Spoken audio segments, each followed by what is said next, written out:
우리 성도 여러분들이 각기 교회에서 자기의 자리를 잘 지켜주셔서 제가 6개월이 좀 안 되는 그런 기간을 안식년으로 갖는 축복을 누렸습니다.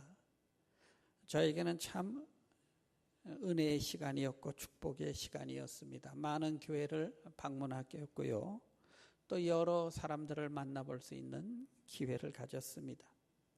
그 중에서도 목사님이 뭐가 제일 좋았습니까? 이렇게 여러분이 궁금해 하신다면 저에게는 두 가지 사건이 경험이 제일 좋았다 이렇게 말할 수 있습니다. 첫 번째는 한국의 시골 농촌에서 살아본 경험입니다. 마을버스가 2시간에 한 번 지나가는 그런 시골에서 TV도 없고 인터넷도 없고 하는 시골 농가에서 뭐 달리 할 게 없으니까 책 보고 기도하고 운동하고 이웃집 농사나 도와주고 땅 파고 이렇게 살아보았습니다. 단순하게 살아보니까 제가 느낀 것은요, 이 자연이 치유하는 능력이 그 속에 있더라고요.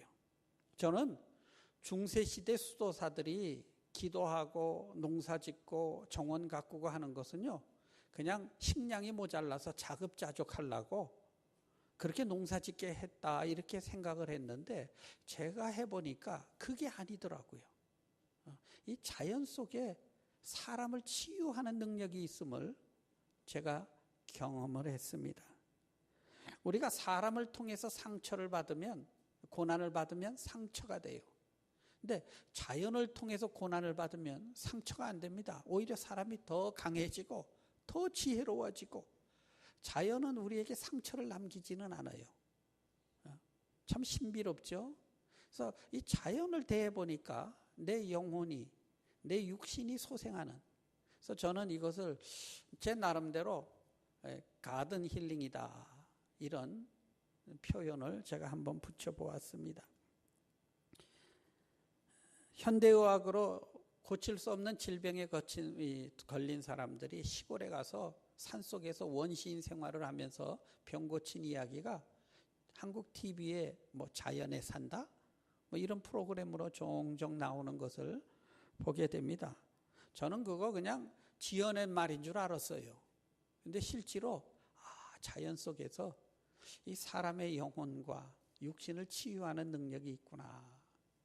여러분 형편만 되시면 집에 화분이라도 하나 기도하시면서 키우시면서 좀 만지시면서 기도하시기를 바랍니다. 이 자연이 참 좋은 거예요. 그래서 건강도 회복하고 또 제 자신을 깊이 돌이켜 볼 수 있는 그런 저만을 위한 개인적인 시간을 가져볼 수 있었다는 것이 저에게는 참 축복의 시간이었습니다.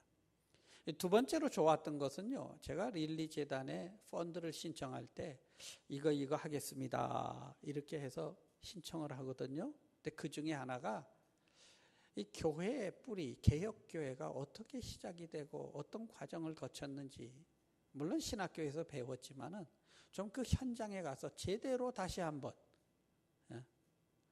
그 근원을 찾아보는 계기를 갖기를 원합니다 해서 펀드를 받은 거예요.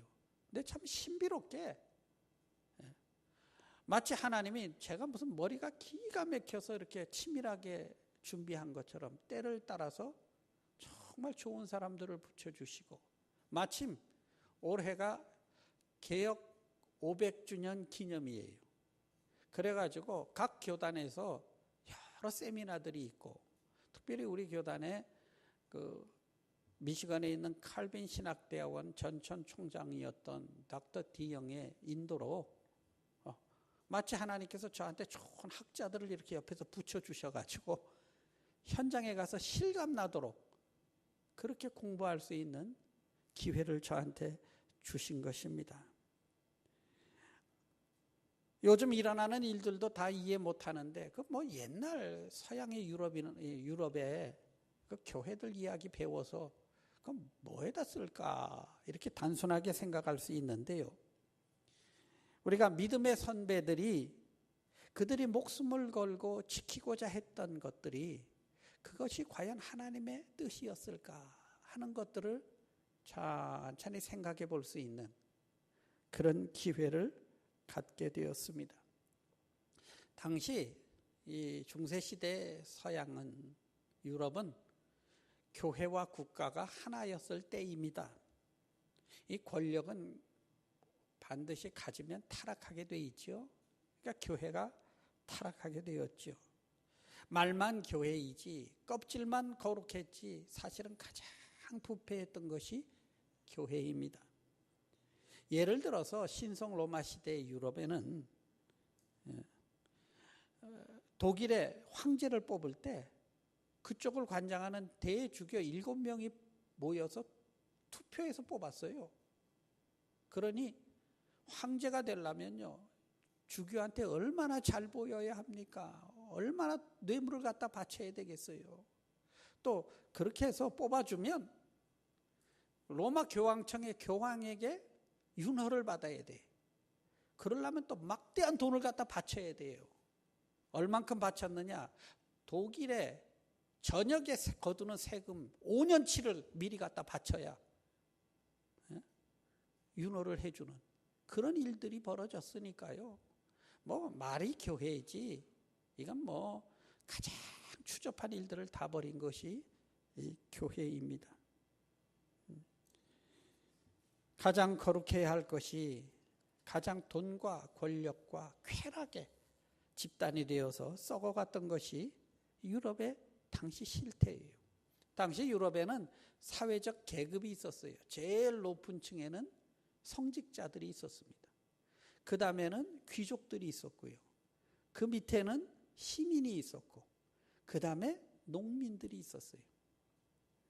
그러니 신분 상승을 하려면 성직자가 되어야죠. 그러니 뭐 돈 주고 신부되고 뭐 그랬죠. 여기에 용감히 맞서서 싸웠던 사람들이 몇 명이 있죠. 뭐 수많은 사람들이 있었지만은 다 역사 속에 잊혀졌고 그저 이제 후세에서 기억하는 몇 명의 사람들이 있습니다. 그러나 대부분은 그들은 이단에 몰려서 산채로 장작더미에서 화형을 당했습니다. 뭐 종교개혁의 시초라고 할 수 있는 사람들을 보통 역사학자들은 존 위클리프라고 합니다. 영국에 있었던 옥스퍼드의 주교였던, 그리고 옥스퍼드 대학에서 신학과 법률학을 가리키던 주교예요. 뭐 이 사람이 다른 거 하지 않았어요. 당시에는 성경을 일반 성도들은 못 보게 했어요. 자기들끼리만 봤어요. 라틴어로 된 거. 그러니 이거 안 된다. 성경을 좀 교인들이 알아듣게 영어로 번역을 해야지. 그래서 영어로 성경을 번역했어요. 지금도 위클리프라는 선교 단체가 있습니다. 들어보셨죠? 미종족 이런 곳에 가서 미전도 종족이죠. 거기 가서 그 나라 말로 성경을 번역해주는 단체인데요. 그게 위클리프예요. 이 사람 이단으로 몰렸죠. 죽을 뻔한 고비 많았습니다. 성경 번역했다고, 영어로 설교한다고. 그러다가 심장마비로 이분은 돌아가셨어요. 그런데 45년 뒤에 1415년인가요? 컨스탄틴 공회에서 이 사람 이거 이단이다 그래가지고요, 죽은 지 45년 된 사람 무덤 파헤쳐가지고 불태워서, 뼈를 불태워서 가루 만들어 물에 띄워버렸어요. 그게 교회가 한 짓이에요. 이거 우리 연속국에서 많이 봤죠. 이거 뭐라 그러죠? 이거 부관 참시라 그러나? 그죠? 대대로 역적 집안이죠. 그 뒤로 뭐 여러 사람이 있었지만 또 대표적인 사람이 지금의 체코에 있는 보헤미안의 얀 후스라는 학자예요. 이분도 주교였어요. 그 대학의 법률과 신학을 가르치던 교수였습니다. 이분이 이거는 말이 안 된다. 어떻게 천국 가는 티켓을 팔고 이 짓을 하냐. 이 성경 말씀으로 돌아가야지. 그래서 성경을 체코어로 번역을 했어요. 이 사람도 이단이죠. 그래서 너 와라 토론 좀 하자 데려가 가지고요. 토론하러 갔더니 변론할 기회도 안 주고 붙들어서 장작더미에다 불태워 주겠죠. 이 사람이 얀 후스예요. 그 사람의 설교를 듣고 감동받은 교인들이 있었는데 약 3만 명이 됩니다. 이분들이 따로 모여서 우리는 진실된 교회를 하자 하고 보헤미안 운동을 일으켰어요. 티보르 강가에 높은 성을 쌓고 교회 이름을 변화산 교회라고 만들고 우리는 하나님의 말씀대로 산다. 그리고 책고로 예배드리고 교황청에 가만둘 리가 없지요. 이단이다. 없애라. 그래서 캐톨릭 군대를 보냈어요. 4번이나 보냈는데 4번 다 패배를 합니다. 마지막에는 십자군을 일으키죠. 헝가리안 대군 다 끌고 와서 20만 명의 십자군이 쳐들어와서 3만 명을 몰살시켜 버렸지요. 그게 교회사예요. 제가 그런 걸 쭉 보면서요. 야, 하나님을 믿는다고 하면서 어떻게 사람이 이렇게 동시에 악할 수가 있을까? 그 뒤로 교회 엄두도 못 냈죠. 개혁에. 100년이 지났습니다. 마틴 루터라는 신부가 독일에서 위텐버그라는 시골의 신부가 이건 아니다. 이거 해도 너무한다. 천국 가는 티켓 판다는 게 말이 되냐? 그리고 교인들 성경을 읽게 해야지. 왜 못 읽게 하느냐? 그래서 성경을 독일어로 번역했어요. 이 사람도 이단이죠. 이 사람도 잡혀 들어가 죽을 수뿐이 없는 사람인데 참 때가 되니까 하나님이 그 사람 옆에 좋은 사람들을 붙여주기 시작합니다. 그래서 그 사람을 돕는 사람들이 많이 붙기 시작했고요. 그 사람이 먹고 살 수 있도록 물질을 댄 귀족도 있었고, 마침 또 그때 독일이 터키하고 전쟁을 치르느라고 교회 문제에 신경 쓸 일이 없었어요. 또 농민 전쟁 그거 막느라고요. 독일 황제가 정신이 없지요. 아무리 교황청에서 이 사람 잡아들여라 해도 지금 전쟁을 해야 하는 판이니까. 그런데다가 인쇄술이 발달이 돼가지고 막 성경을 찍어내기 시작하니까 교인들이 성경 보니까 이거 아니네. 그러면서 교회가 개혁하기 시작되었습니다. 그게 이제 쉽게 말하는 우리가 개혁교회의 시작이 되겠습니다. 어찌됐든 명문상으로는 개혁교회 군대는 진리 수호를 위해서 싸웠고요. 캐톨릭 군대는 이단으로부터 교회를 보호하기 위한 명분을 가지고 서로 대포 갖고 총칼 갖고 사람 죽이고 그러고 싸운 것입니다. 제가 이렇게 그 교회 개혁사를 이렇게 배우면서 기도하면서 깨달은 것은요. 이게 옛날 이야기만이 아니라는 거예요. 형식만 다르지 사실 오늘날 우리 주변에서 이런 일들이 계속적으로 일어나고 있다는 사실입니다. 교회를 지킨다는 명분으로, 진리를 지킨다는 명분으로 불신자보다 더 악한 모습으로 싸우는 사람들이 가끔 있지 않습니까? 하나님을 사랑한다고 하면서 동시에 권력과 돈에 취해서 예수께서 한 사람이 두 주인을 섬길 수 없다고 분명히 말씀했는데 두 주인을 섬기는 크리스찬들이 얼마나 많습니까? 믿음이라는 거룩한 포장지에 아주 잔인한 그런 일들을 했습니다. 독일 나치 정권이 인종 청소를 하기 위해서 장애자, 집시, 동성연애자 붙들어서 약 20만 명 죽였죠. 그리고 더 나아가서는 나중에 유대인들도 조직적으로 죽여서 600만 명을 가스실에서 다 조직적으로 죽였잖아요. 그런데요, 그 사람들이 주일이면 나가서 예배 드렸대. 그 사람들이 하나님을 찬양했던 사람들입니다.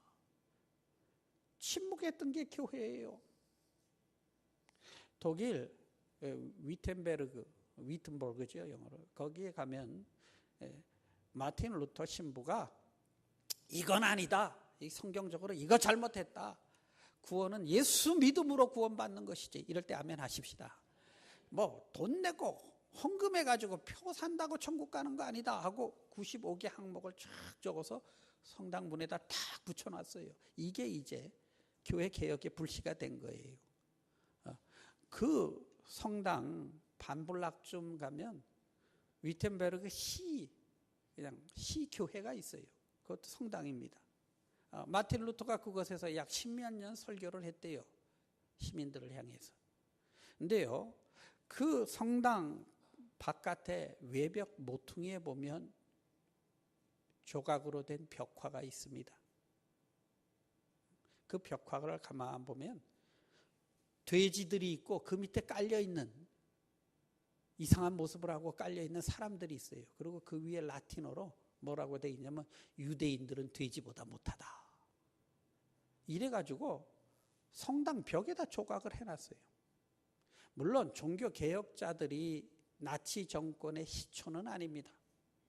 그러나 그들이 진리를 수호한다고 하던 사람들이 하나님을 사랑하면서 동시에 얼마나 그 마음이 악했는지를 이렇게 볼 수 있는 씁쓸한 장면이에요.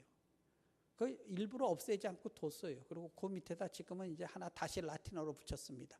그때 우리의 신앙은 잘못되었노라. 이렇게 하나 그렇게 붙여놨어요.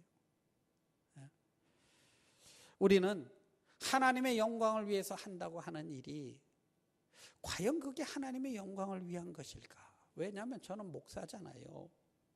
제 딴에는 제가 주를 위해서 여지껏 산다고 뭐 나름대로 했는데 과연 그런 일들이 하나님과 과연 얼마나 연관이 되어 있었을까 하는 생각을 해보니 정말 두렵고 떨리는, 그래서 내 자신을 다시 돌이켜볼 수 있는 그런 시간을 하나님이 주셨습니다.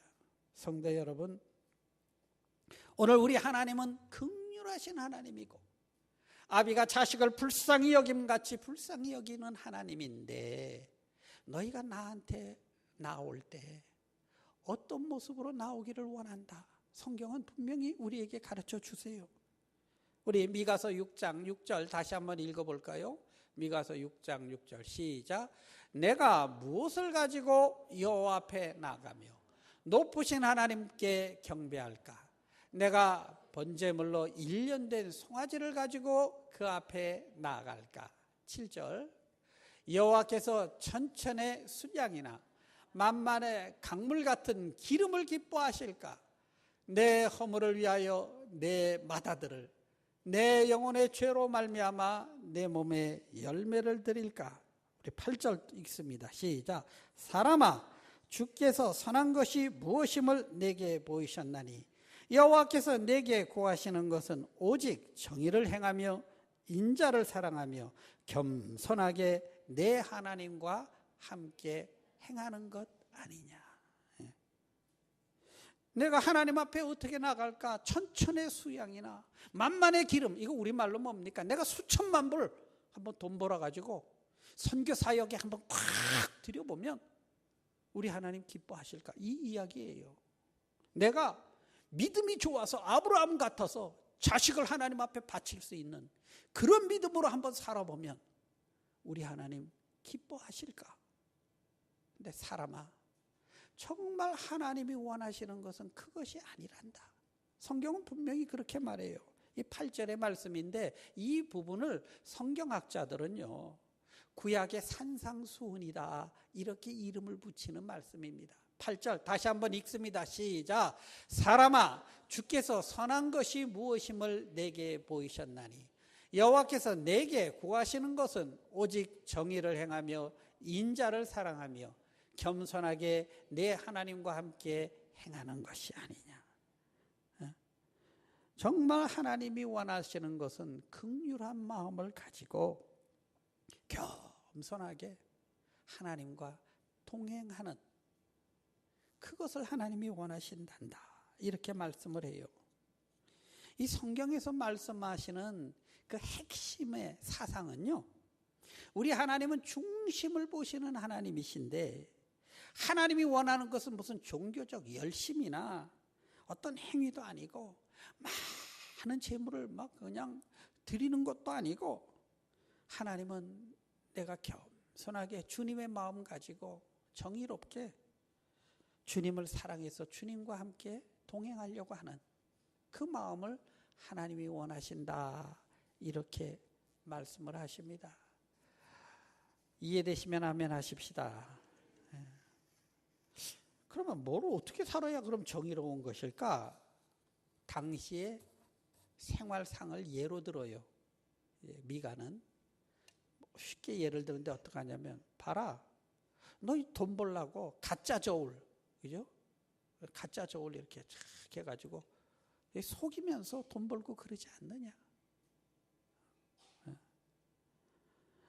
우리 삶 속에서 내가 좀 손해를 보더라도 어떻게든 하나님의 말씀 닮아가려고 애쓰는 모습이 하나님이 원하시는 것이란다. 오늘 우리에게 가르쳐 주십니다. 하나님 앞에 나오는 자는요, 하나님의 말씀대로 살기를 원해서 나오셔야 돼요. 그런 신앙 고백을 가지고 나오는 것을 하나님은 그런 예배를 받으시겠다고 합니다. 하나님이 받으시는 예배는 형식의 예배가 아닙니다. 그 성당들 가보면요, 입이 딱 벌어질 만큼 거대해요. 대리석, 그 옛날에 어떻게 그걸 지었는지, 뭐 수십 년, 수백 년 지었으니까, 그죠?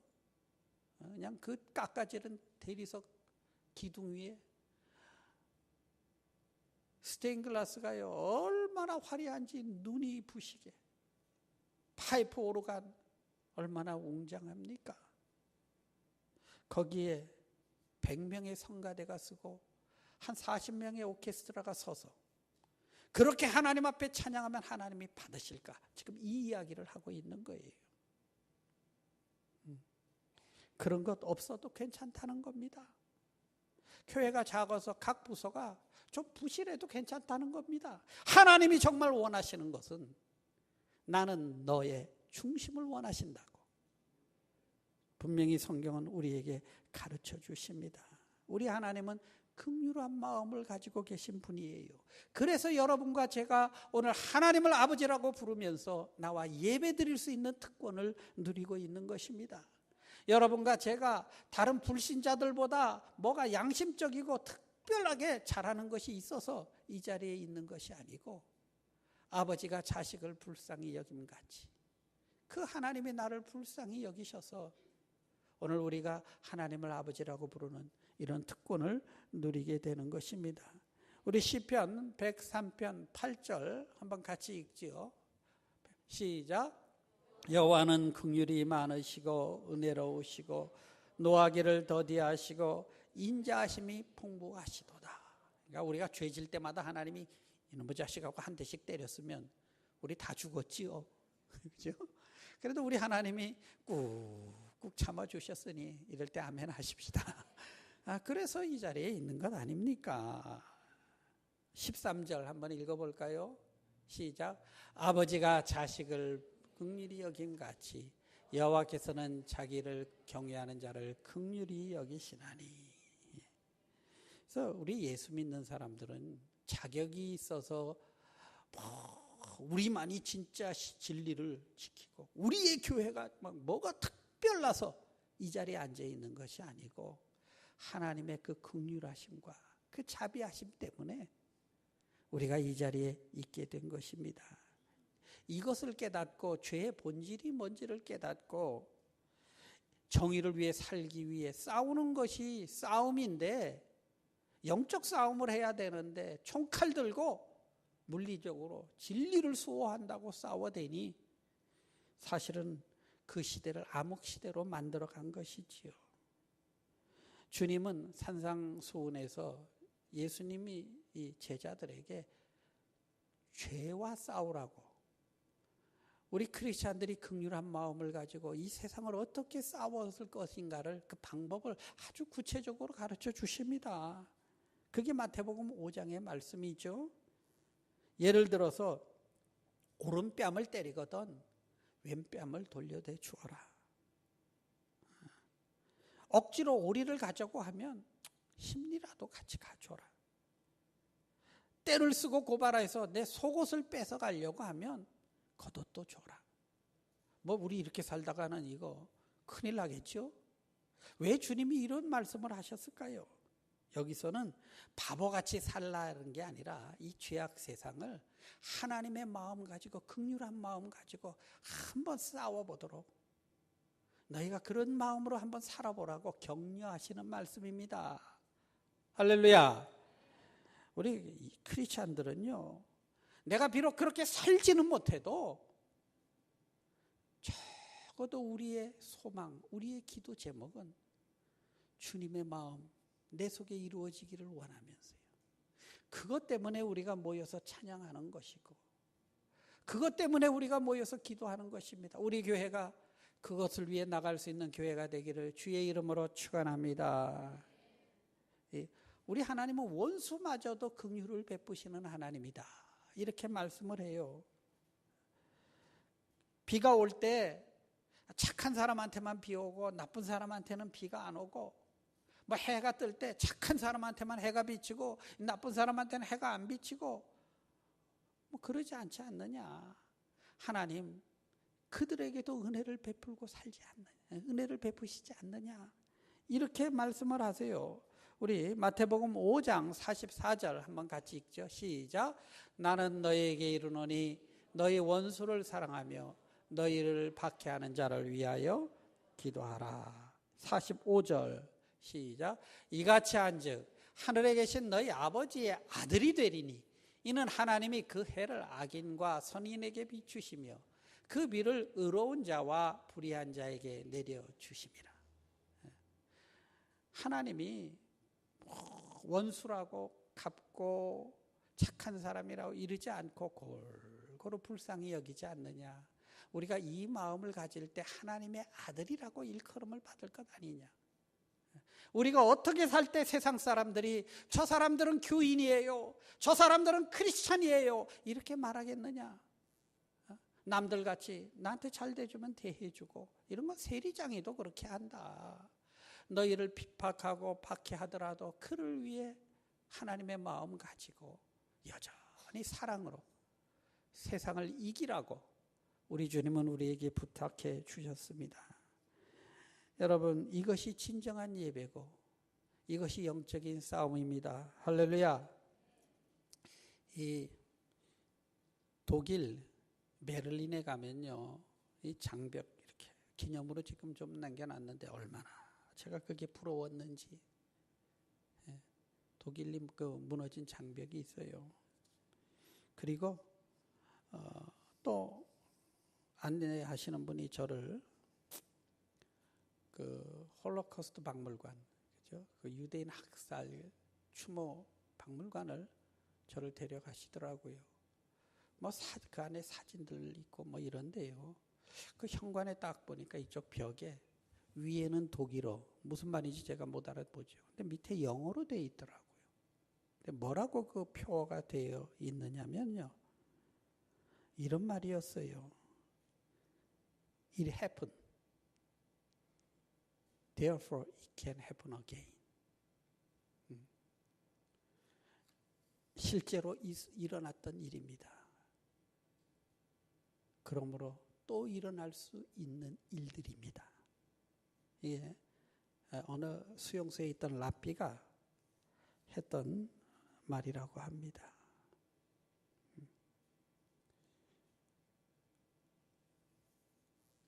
과거의 일이 여전히 또 일어나고 있어요. 우리는 그 중세시대 교회의 역사를 보면서 사람들이 무지했다, 뭐 이렇게 간단히 얘기할 수는 있지만 사실 가만 묵상해 보면 정도의 차이만 있지 아직도 우리 주변에 그런 일들이 일어나고 있더라고요. 제가 한국의 강남의 서초구에 보니까 아주 유리로 된 큰 아주 교회 빌딩이 있더라고요. 아주 제자교회로, 제자 훈련으로 유명한 교회지요. 얼마나 감사합니까? 그런데 그 하루에 수만 명이, 아마 수십만 명 지나다니는 그런 거리일 거예요. 그 대로변에 현수막에 크게 길 건너에 막 붙여놨는데 뭐라고 붙여놨냐면 뭐 아무개 목사 강도사 취소 판결 드디어 나다, 뭐 교단에서 어떻게 됐다, 뭐 별의별 소리 다 해가지고 막 현수막에 붙여놨더라고요. 제가 그걸 이렇게 보면서요, 한쪽에서는 진리 수호를 위한다고 그러고요, 다른 한쪽에서는 저 악한 세력으로부터 교회를 지킨다고 총칼만 안 들었지요. 여전히 죽이기에 혈안이 돼서 싸우고 있어요. 제자 훈련에서 한쪽에서 부지런히 전도하고 한쪽에서 부지런히 수많은 사람 지옥 보내고 있더라고요. 그 모습을 보면서요, 얼마나 마음이 아팠는지 모릅니다. 사람들은 그것을 보면서 교회 그러면 비웃어요. 예수님에 대해서 비웃어요. 성도 여러분, 우리가 무엇이 신앙생활인지를 다시 한번 깊게 돌이켜 보아야 합니다. 주님의 마음을 가지고 살아야 남는 것이 있어요. 아무리 좋은 대의명분 가지고 목숨 걸고 거대한 일을 하고요, 거대한 건물을 일으키고, 성당이 다 얼마나 거대합니까? 그러나 그 시대를 역사가들은 암흑의 시대라고 합니다. 세상의 빛과 소금이 되라고 했지, 그냥 암흑의 시대로 만들어 놓고 다 진리 수호를 위해서 했다고 하고 교회를 지키기 위해서 했다고 하는 그런 사람들의 모습을 보게 됩니다. 미가 선지자는 말합니다. 너희가 그렇게 해서 돈 벌어봐라. 그 미가서 6장에 보면 그 얘기가 계속 나와요. 뭐 저울을 속여가며 돈 벌어도 먹어도 배부르지 못할 것이고 입어도 추울 것이고, 이 말이에요. 네 건 줄 아느냐, 이런 말입니다. 그거 다 부질없는 짓으로 얼마나 실감나게 말하냐면요, 감추어도 보존되지 못하고, 이게 뭡니까? 은행에 갖다 잔뜩 싸놔도 그거 네가 쓰지 못한다, 이 말씀이에요. 내가 감람나무 열매를 네 발로 밟아도 기름 안 나올 거다, 이렇게 말씀을 하세요. 이게 하나님의 말씀입니다. 믿는 사람들에게 하신 말씀이에요. 남는 게 아무것도 없다는 거예요. 얼마나 바보 같습니까? 목숨 걸고 열심히 했는데 나중에 주님 앞에 갔더니 남는 게 아무것도 없다면 이것처럼 어리석은 일이 뭐가 있겠어요.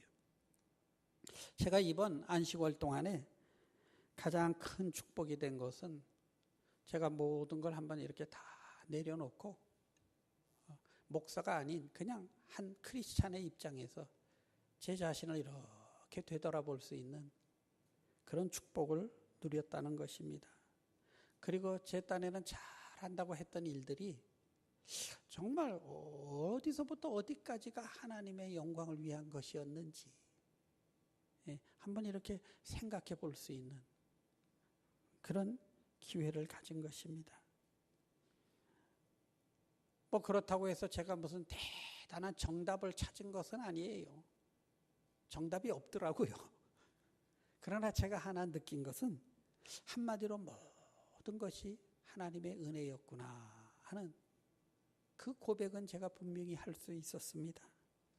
어느 것 하나 하나님의 손길이 닿지 않은 것이 없었고요. 뭐 제가 열심히 한다고 했지만 제가 한 게 아니고 그것이 하나님이 저 같은 사람을 불쌍히 여겨서 사용해 주셨다는 하나님의 은혜였다는 그런 고백을 하게 됩니다. 그리고 하나님이 원하는 것은 박 목사야 네가 큰 일을 해라가 아니라 나는 네가 나의 심정을 갖기를 원한다. 이 말씀에 초점을 맞추니까요, 제 속에 쌓여있던 그 응어리졌던 마음의 상처들이요 녹아나는 것을 제가 경험을 했어요. 하나님이 나에게 은혜를 베푸셨는데 내가 뭐라고 뭐 별것도 아닌 일에 그렇게 뭐 상처받았니 어쩌니 저쩌니 해가면서요 그렇게 할 만한 것들이 없더라고요. 성도 여러분, 하나님의 긍휼하신 마음 때문에 여러분과 제가 이 자리에 있습니다. 그리고 그 사실이 믿어질 때 우리가 원수도 사랑할 수 있을 만한 그런 능력이 하나님의 마음에서 나오는 거예요. 여러분과 제가 가지고 있는 이 본성에서는 절대 그게 될 수 없습니다. 인간은 안 돼요. 그래서 예수 그리스도가 필요한 겁니다. 믿으시면 아멘 하십시다. 그래서 주의 은혜가 필요하고요. 그래서 우리가 주님 앞에 나와서 주님, 내게 그 마음을 주시옵소서. 이게 예배입니다. 우리가 이런 예배를 드릴 수 있게 되기를 부탁드립니다. 그리고 넉넉한 마음을 내 속에 가지게 되니까 사실 그렇게 생각하면 우리 다 이 땅에 사는 동안에 문제 없는 사람이 어디 있습니까? 그죠? 다 복잡하지요. 혼란스럽고. 그러나 내가 그 넉넉한 하나님의 마음이 내 속에 머무니까 시편 기자의 말씀처럼 산이 요동하고 바닷물이 흉흉하고 뭔 일 일어날 것 같아도 내 마음이 요동치 아니하리니. 할렐루야. 이 주님이 주시는 능력이죠. 이 능력을 가져야 세상 사람들이 믿는 사람 뭐가 틀려도 틀리네 하고 볼 수 있을 것 아닙니까? 우리가 다른 사람들하고 똑같은 수준으로 산다면 그게 무슨 의미가 있겠어요? 우리 하나님이 우리에게 두려워 말라 내가 너와 함께 하리라. 성경에서 수없이 말씀합니다. 뭘 두려워하지 말라는 뜻입니까? 내가 가진 것이 손해볼까 봐 두려워하지 말라.